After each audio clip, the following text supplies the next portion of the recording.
जब डेली से सिर्फ 8 साल की थी तो उसकी मां ने इसे बताया कि वो अपना घर छोड़कर इंग्लैंड चले जाएंगे। डेलिसे की वालिदा ने वजाहत करते हुए कहा, आपके वालिद को काम तलाश करना चाहिए ताकि हम आपके दादा दादी और आपकी आंटी की कफालत के लिए रकम भेज सकें। नौजवान लड़की मनीला में अपना घर छोड़ना नहीं चाहती थी, जो कि फिलिपाइन का एक बहुत बड़ा शहर है, और जब उसकी वालिदा ने इसे यह खबर सुनाई तो उसे बहुत दुख हुआ। लेकिन मेरे तमाम दोस्तों का क्या होगा? डेलिसे ने पूछा।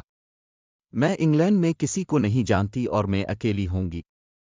इसकी वालिदा ने डेलिसे को यकीन दिलाया कि ये इन तीनों के लिए एक दिलचस्प मुहिम जोई वाली बात होने वाली है, और जब वो इंग्लैंड में स्कूल शुरू करेगी तो डेलिसे बहुत से नए दोस्तों से मिलेगी। डेलिसे को अपनी मां के मेहरबान अल्फाज पर यकीन नहीं आया। इसे अपना घर पसंद था और वो स्कूल जाना पसंद करती थी जहां वो तमाम असातिज़ा को जानती थी और उसके बहुत से दोस्त पहले से ही थे। मुझे समझ नहीं आ रही कि हमें इंग्लैंड क्यों जाना पड़ेगा, डेलिसे ने एक रात पहले सोचा जब खानदान ने जाना था। मैं इंग्लैंड के बारे में कुछ नहीं जानती, मुझे अंग्रेजी भी ज्यादा नहीं आती और मैं बिल्कुल अकेली हो जाऊंगी। इस आखिरी एहसास ने नौजवान लड़की को मजीद उदास कर दिया और उसने दिल से ख्वाहिश की कि वो मनीला में अपनी आंटी या अपने दादा दादी के साथ रह सके। सफ़र बहुत लंबा था और दिल्ली से बड़े हवाई जहाज़ और हवाई अड्डे पर भागने वाले तमाम लोगों से मगलूब थी। जब खानदान आखिरकार इंग्लैंड पहुंचा तो सब कुछ अजीब सा लग रहा था और इसे यकीन था कि हर कोई उसकी तरफ देख रहा है। बर्मिंघम के शहर की इमारतें बड़ी और सुरमई थीं और डेलिसे को घर जैसा बिल्कुल भी महसूस नहीं होता था। पहला महीना अचानक गुजर गया जब खानदान को रहने के लिए एक घर मिल गया और डेलिसे के वालिद काम की तलाश में बाहर गए ताकि वो फिलिपाइन में बाकी खानदान को पैसे वापस भेज सकें।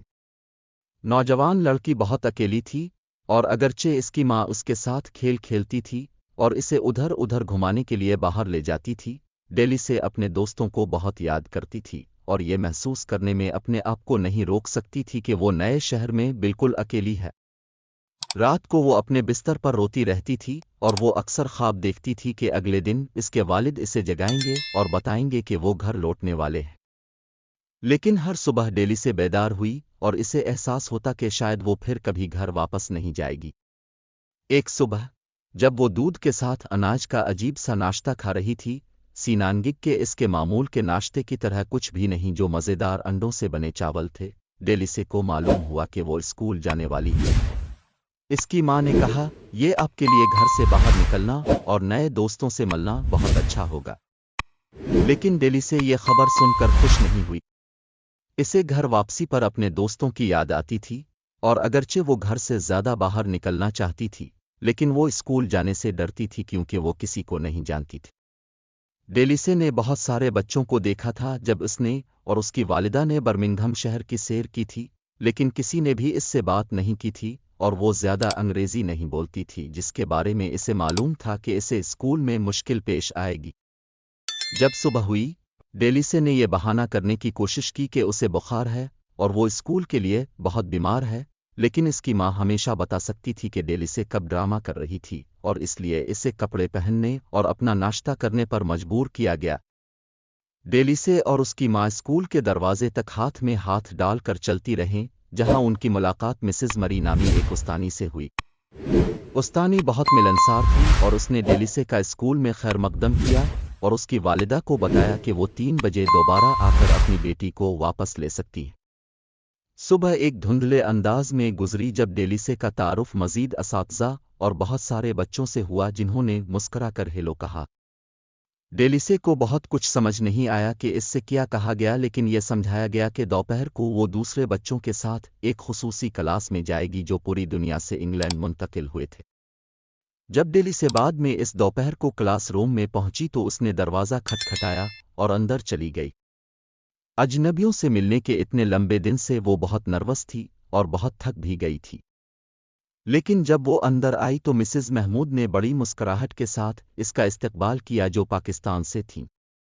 दोस्ताना बने चावल थे ने कहा, डेलिसे अंदर आओ, आज हम एक किताब पढ़ रहे हैं जिसका नाम पियास इन बूट्स है और बाद में हम कुछ गेम्स खेलेंगे और पेंटिंग करेंगे। नौजवान लड़की ने देखा कि क्लास रूम में मौजूद तमाम बच्चे एक दूसरे से बहुत मुख्तलिफ थे। एक लड़का जिम्बाब्वे से और 2 लड़कियां पोलैंड से थीं। अल्बानिया की एक बड़ी लड़की थी और एक लड़का जो डेलिसे से भी छोटा था, जिसने कहा कि वो ईरान से है। और इसे हैरान करने की बात यह है कि क्लास रूम के पिछले हिस्से में प्यास इन बूट्स की एक कापी हाथ में पकड़े कालिया नामी एक नौजवान लड़की बैठी थी, जो कि फिलिपाइन की थी। यहाँ आओ और मेरे पास बैठो, कालिया ने कहा, जो डेलिसे की तरह हैरान थी। दोनों लड़कियां फौरी दोस्त बन गईं क्योंकि कालिया ने प्यास इन बूट्स की कहानी के बारे में और बताया कि उन्होंने मिसेस महमूद के साथ अपनी इंग्लिश को कैसे बेहतर बनाना सीखा, जो पूरी दुनिया की बेहतरीन टीचर थी। इस दोपहर डेलिसे ने क्लास में हर एक बच्चे से बात की, और अगरचे वो हर दफ़ा ये नहीं समझ पाती थी कि वो क्या कह रहे हैं, लेकिन वो एक बात यकीनी तौर पर जानती थी, तमाम बच्चे नई जिंदगी शुरू करने के लिए इंग्लैंड आए थे, और अगरचे कभी कभी किसी नई जगह पर होना खौफनाक होता था जहां अब ज़बान नहीं बोलते थे, वहां हमेशा कोई न कोई आसपास होता जो मदद करता। और इससे कोई फर्क नहीं पड़ता है कि अब दुनिया में कहाँ गए हैं, आपको हमेशा एक दोस्त मिलेगा। डेलिसे को तब एहसास हुआ कि वो कभी तन्हा नहीं होगी। इंग्लैंड इसका नया घर था और वो इससे बेहतरीन फ़ायदा उठाने वाली थी।